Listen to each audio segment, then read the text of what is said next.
Hello guys, नमस्कार, सत श्री अकाल, आदाब, प्रणाम।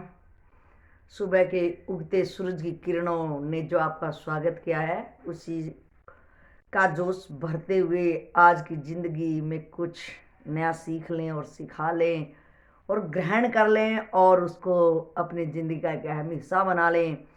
इसी सोच को हम आगे बढ़ाते हुए गाइस चलते हैं अपनी एक छोटी सी यात्रा जो हमने शुरू की है, और एक अच्छे मार्ग पर चलते हुए हम जिस मुकाम पे हम पहुंचना चाह रहे हैं, हम पहुंच ही जाएंगे। ये हमारा दृढ़ निश्चय और संकल्प है। तो गाइज, आज का जो टॉपिक हमारा रहेगा, जो प्यारा सा टॉपिक और जिससे हमें बहुत ही कुछ सीख देने वाला है, वो एक कहानी के माध्यम से गाइज हम समझेंगे। कहानी बड़ी गंभीर और बहुत ज़्यादा सीख देने वाली है। तो हमें हर पॉइंट्स पे ये देखना है कि हमें उसमें से जो हमें सीख देने वाली है, उन पॉइंट्स अगर हमारे अंदर है तो हर बार की तरह आपको मोस्ट वेलकम, और अगर नहीं है, कुछ त्रुटियां हैं हमारे अंदर, तो उनकी भी हम तैयारी में, कोशिश में हैं कि वो कमियों को हम दूर कर पाएंगे। और यही एक मनुष्य होने का परम कर्तव्य हमसे बनता है। तो गाइस, चलो शुरू करते हैं।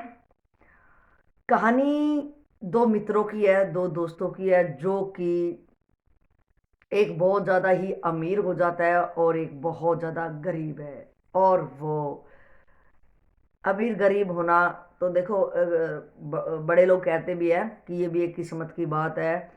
और चलो, किस्मत की भी मान लो गाइज, लेकिन शायद किस्मत बाद में ही बनती होगी। फर्स्ट जो ड्यूटी हमारी रहती है वो कर्म ही है। अगर कर्म हम निरंतर करते रहे बिना किसी फॉल्ट के, बिना किसी दिमाग की गड़बड़ी से, गड़बड़ी स्वार्थ जिसको कहते हैं, कि आप हमने आज तक की वीडियो में यही बोला है कि लघु काल में अगर हमने किसी भी शॉर्टकट मार के कोई सफलता हासिल कर ली, तो वो हमारे पास रुकने वाली भी नहीं है गाइज। तो अगर कोई बंदा निरंतर पुरुषार्थ करता जा रहा है अपनी सद्बुद्धि के साथ, अपनी कड़ी मेहनत के साथ, तो उसका रिजल्ट्स हमेशा अच्छा ही आता है, और वो आएगा ही आएगा। किसी कारण से अगर नहीं आ रहा तो कोई बात नहीं, जो हमारे हाथ में है वही तो गाइज हम कर सकते हैं ना। और मेरा तो अपना पर्सनल मानना है, अपनी तरफ से करते रहो, अपनी तरफ से 100 का 100 करते रहो, पूरा का पूरा आप कर दो, उसके बाद में आपकी ड्यूटी बनती भी नहीं है। तो गाइज, कहानी में होता है कि जो एक दोस्त जो अमीर है, वो आज भी बहुत नेक दिल और सज्जन इंसान है। और जो गरीब है, तो वो तो गरीब ही है, उसकी तो क्या पर्सनालिटी ही का ही हम बयान करेंगे, वो तो अपनी गरीबी में ही दबा हुआ है।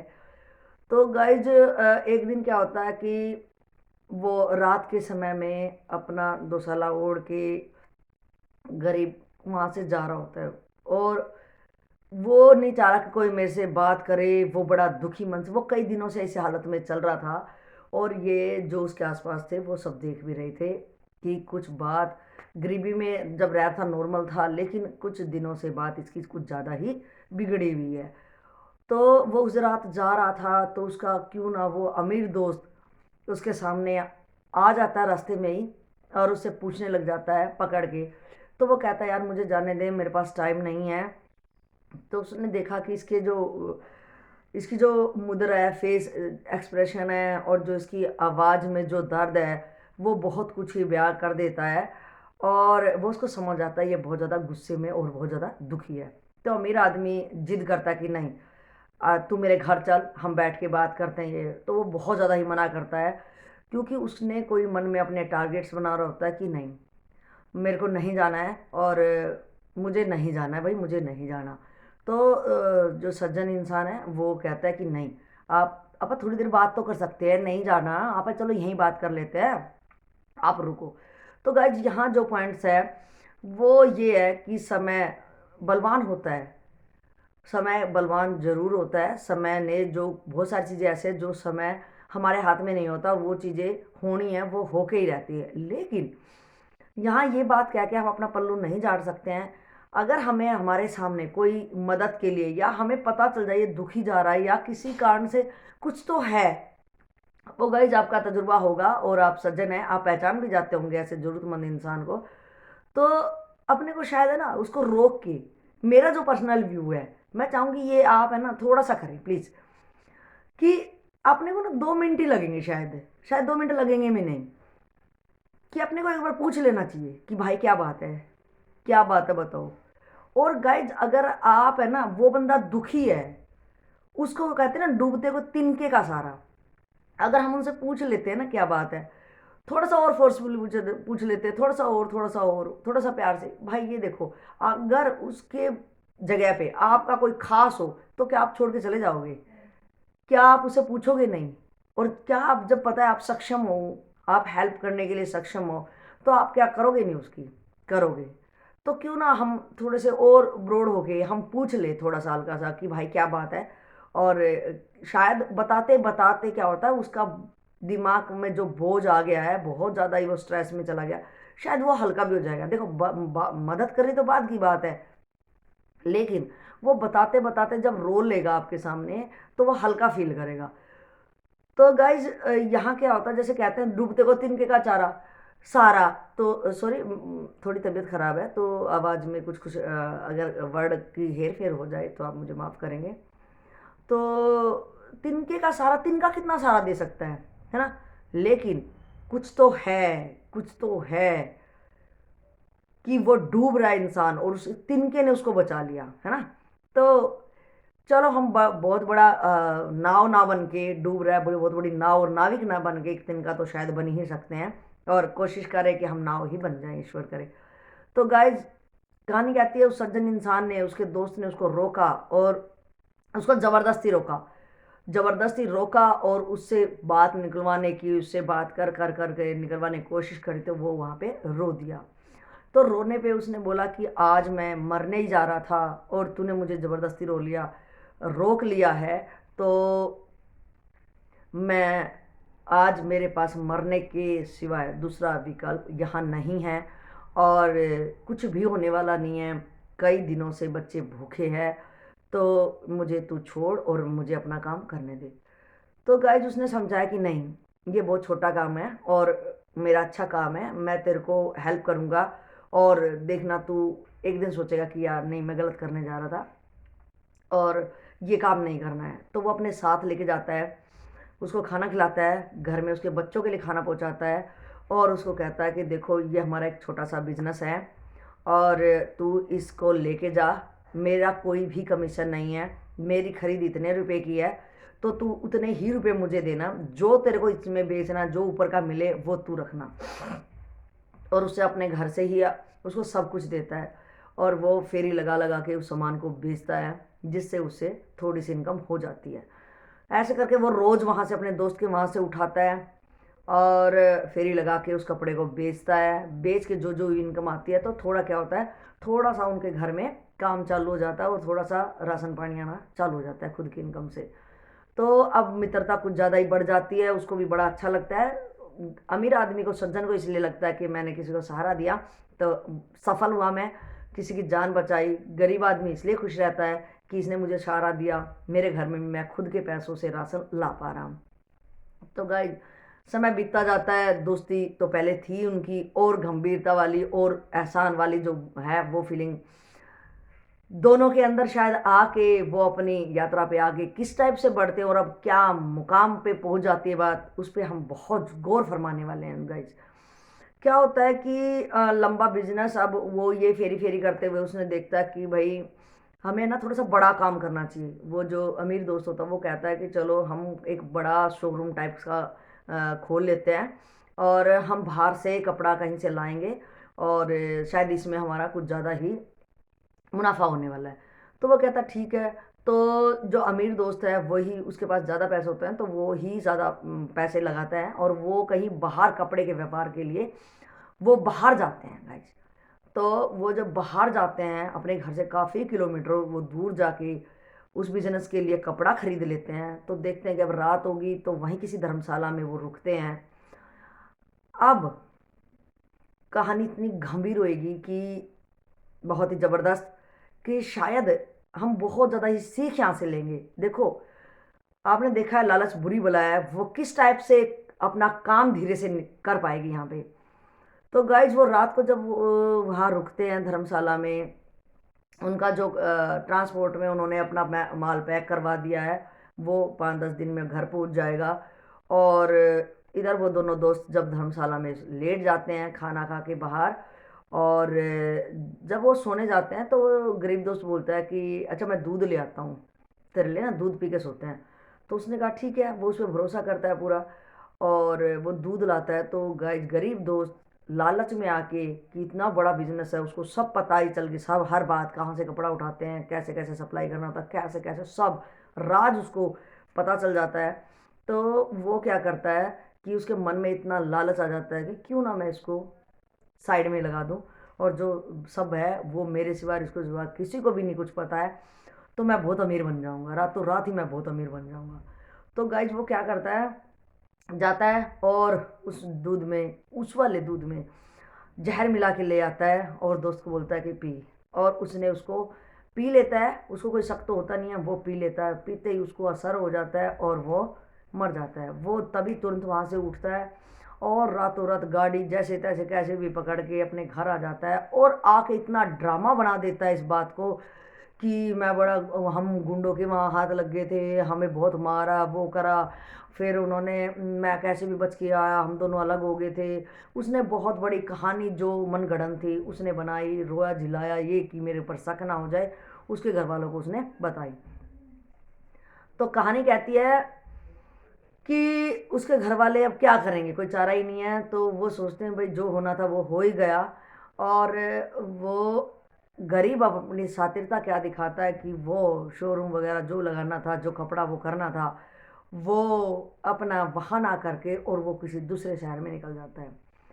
तो गाइज वहाँ जाके अब वो बहुत ज़्यादा ही अमीर हो जाता है, और हो के वो बड़ा शोरूम और बहुत, मतलब पूरी लग्जरी लाइफ वो जीने लगता है। और इसी दौरान वो अपने गरीब, जो पहले गरीब जो उस ग्रामीण क्षेत्र में बच्चे, उनको वहीं छोड़ देता है और जाके वहाँ शहरी लड़की से शादी कर लेता है। और अब देखना जो ट्विस्ट आने वाला है दोस्त, शादी करके लग्जरी लाइफ जो जी रहा है वो, इसी बीच में जब उसने शादी कर ली बड़ी आलीशान तरीके से, और इस बीच में अब उसके एक बेबी होता है, नई वाली वाइफ से उसको एक बेबी होता है लड़का। तो वो बहुत तकड़ी पार्टी और जश्न मना रहा है, बहुत ज़बरदस्त।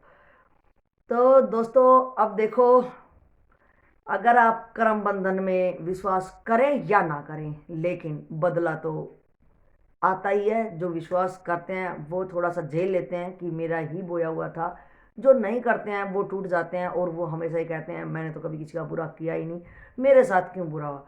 गाइज अपने हमें पता नहीं होता कब हमारी छोटी मानसिकता कब क्या दिखा देगी, कहाँ हमें घसीट के निम्न तबके पे ला देगी। या हमें हर बार हर पल अवेयर होना पड़ेगा कि नहीं, इसमें मेरा लोभ है, मेरा लालच है, मेरी दुष्टता है। तो अगर आप सज्जन होंगे तो आप अवेयर होंगे, आप उस काम को नहीं करेंगे। तो गाइज अब उसका लड़का होता है, अब उसके वो इस पोजीशन में होता है कि वो, उसके लिए सब कुछ पॉसिबल है, सब कुछ।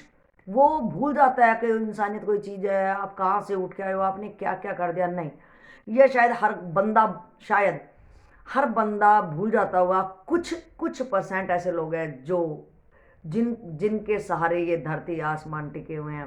वो सज्जन कभी भी अपनी औकात को नहीं भूलते हैं, मेरा उनको नमन है। वो कभी भी नहीं भूलेंगे, और भूलना भी गाइज बिल्कुल नहीं चाहिए। तो गाइज यहाँ क्या होता है कि उसका बच्चा जैसे जैसे थोड़ा थोड़ा बड़ा होता है, वो बहुत ज़्यादा बीमार हो जाता है। तो वो बड़े बड़े डॉक्टरों के पास ले जाता है, वो बच्चा बिल्कुल ठीक नहीं होता है। तो कोई उसको बताता है कि यार तेरे पास पैसे सब कुछ है, और इसकी जो सर्जरी होनी है वहाँ, ये यहाँ पॉसिबल बिल्कुल नहीं है, आप इसको फ़ॉरेन के डॉक्टरों से मिलाओ और वहाँ पे शायद ये ठीक हो जाएगा। तो दोस्तों पैसे की उसके पास कोई कमी नहीं थी, और वो अपनी जल्दी से टिकट लगा के, वीज़ा जो भी उसने करना था वो फॉर्मेलिटी करके अपने वहाँ पहुँच जाता है। वहाँ पहुँचने के बाद गाइज एडमिट हो जाता है बच्चा, लेकिन एडमिट को हुए 20 से 21 दिन हो जाते हैं, और बच्चे को रत्ती भर भी फर्क नहीं आता है। और इधर डॉक्टर ने कह दिया कि हमारे शायद बस की बात नहीं है, आपको दूसरी जगह का हम इसको रेफ़र करेंगे, तो आप वहाँ जाए। तो हमारे शायद सीनियर्स वहाँ बैठते हैं, वहाँ कुछ पॉजिटिव रिजल्ट आपके हाथ में आए तो उसका जो चार्ज होता है वो बहुत ही महंगा होता है गाइज। अब क्या होगा, तो वो अपनी बीवी को वहाँ से फ़ोन करता है कि ये जो सारी चीज़ें हैं, घर है, बार है, जो भी है, वो सारी चीज़ें आप बेच दो और पैसे बैंक में ट्रांसफ़र करो, और हम बच्चे को बचा पाएंगे तो मैं दोबारा से बिजनेस को उठा लूँगा, लेकिन हमारी प्राथमिकता अपना बच्चा बचाने की भी है। तो गाइज यही होता है, और वो सब कुछ बेच के बच्चे पे लगाते हैं, लेकिन सब कुछ आज बिक बिक चुका है, बच्चा रत्ती भर भी ठीक नहीं हुआ है गाइज। अब कहानी कहती है कि इतने ही पैसे हैं कि वो वापस अपने देश में आ जाएं। तो वो वहाँ से अपने बच्चों को लेता है और कहता है कि अब कुछ भी नहीं चाह रहा है कि यहाँ मेरे पास कुछ पैसे नहीं है और मैं अपने देश ही जाना चाहूँगा, और वो हार मान लेता है। वो कहता है, उसको लगने लग जाता है कि कुछ भी नहीं होने वाला है। जब वो अपने देश आता है आज जो उसकी बीवी किराए पे बैठी है, उस वो वहाँ जाता है और उनके पास कुछ भी नहीं है। वो ऐसी ही स्टेज में आ जाता है जैसा कि वो पहले वाले मित्र से, जब पहले वाले मित्र से मरने जा रहा था, उसी स्टेज में आज वो खड़ा है। और किराए के मकान में जाके जब अपने बेटे को लिटा देता है अपने बेड पे, तो वो उससे बहुत दुखी है, अपना माथा कूट रहा है और कहता है मैंने किसका क्या बुरा किया है और क्यों मेरे साथ ऐसा हो रहा है। और अपने बेटे को बोलता है, दुष्ट तू मर जाए तो ही अच्छा है, तूने मेरे को कहाँ से कहाँ ला दिया, और क्यों क्यों ऐसा हो रहा है। मतलब वो खुद से इतनी क्वेश्चनिंग उसके माइंड में आ रही हैं। तो अब कहानी कहती है, दोस्तों देखो, कहानी आय सिर्फ निमित्त होती है, वो कुछ बहुत कुछ सिखा जाती है हमें। तो कहानी कहती है कि जो बच्चा होता है सॉरी गाइस, तो बच्चा पूरा अट्ठास से हंसता है, और हंस के जब वो हंसता है तो कोई एक आकाशवाणी होती है, क्या होता है, जो भी सीख देने के लिए सिर्फ कहानी होती है हकीकत में। शायद अपने यहाँ तो अभी अपने ने देखा नहीं देखा है, और शायद होता होगा भाई, जब शास्त्रों में अगर लिखा है कि पहले आकाशवाणियाँ होती थी और अब तो वो पॉसिबल नहीं है, इतने गैजेट्स आ गए हैं, तो होती होगी। तो जो अगर शास्त्र कहते हैं तो शायद 1-2% हम मान भी सकते हैं, क्योंकि आकाशवाणियाँ होती होंगी, क्योंकि जो सात्विक चीज़ें हैं वो होती हैं, हम हमारी शायद पहुँच वहाँ तक नहीं होती है। तो कहते हैं आकाशवाणी होती है, और उसको बोलते हैं, जो उसका छोटा बच्चा उसके माध्यम से बोलते हैं कि मैं, आपने मुझे शायद पहचाना नहीं, मैं आपका बेटा नहीं हूँ। उसको एकदम फटाक दिन कहता, तू मेरा बेटा नहीं है तो तू कौन है। तो गाइस कहानी कहती है कि उसने कहा कि मैं वही तेरा दोस्त हूँ जिसने तुझे जहर दे के मार दिया था, जिसने तू वहीं पे शायद छोड़ आया था, तो शरीर मेरा मर गया था, लेकिन मैं भी तुझे तेरे ही निमित्त आके तुझे दिखाना चाह रहा था कि जो मेरा करम बंधन, जो मेरा लेना देना था, वो आज पूरा हो गया है, और अब मैं यहाँ से जा रहा हूँ। और इतना कह के बच्चा दम तोड़ देता है।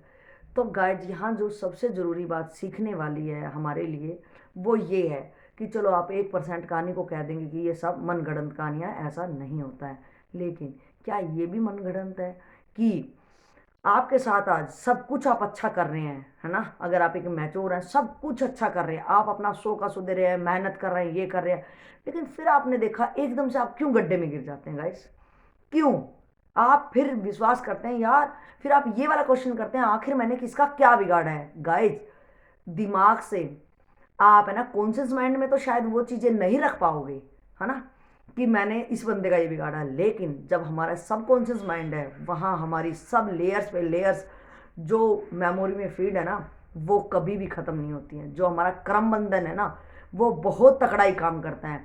किसी को आप कहीं पे भी, चाहे विचारों से चाहे कर्म से, किस टाइप से आप उसको धोखा दे रहे हो, वो आत्मा आज कमज़ोर हो सकती है, लेकिन बदला लेने के लिए कोई कमज़ोर नहीं है, शरीर कमज़ोर हो सकता है।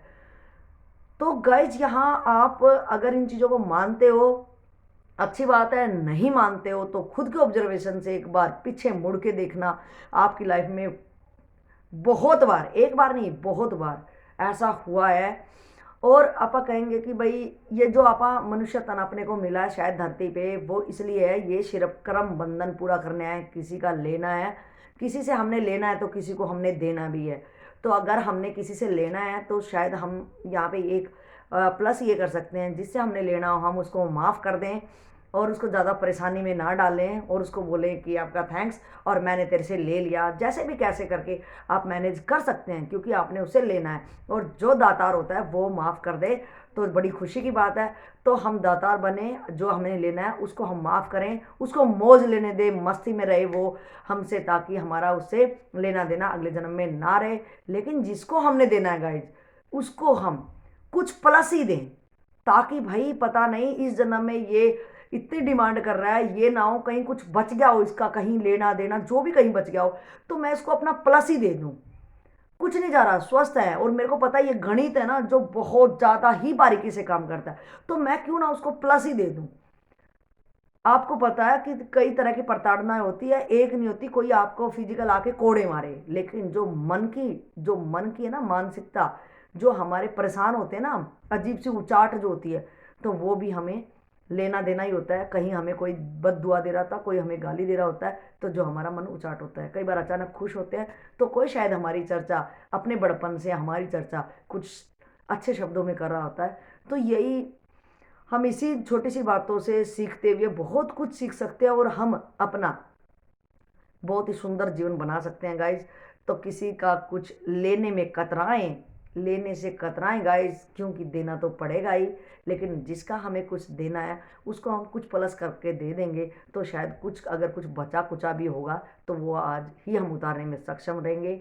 इन्हीं शब्दों के साथ आप मेरे भाव को समझने की कोशिश करेंगे गाइज। थोड़ा सा थकान बहुत है, तबीयत थोड़ी ढीली है, तो इसलिए थोड़ा हेर फेर हो जाता है। आप समझने की कोशिश करेंगे, त्रुटि पे ध्यान न दें, मेरे आप अपने हैं, मुझे भरोसा है आप मुझे माफ़ कर देंगे। इन्हीं शब्दों के साथ मैं आपसे विदा लूँगी। जय हिंद, जय भारत।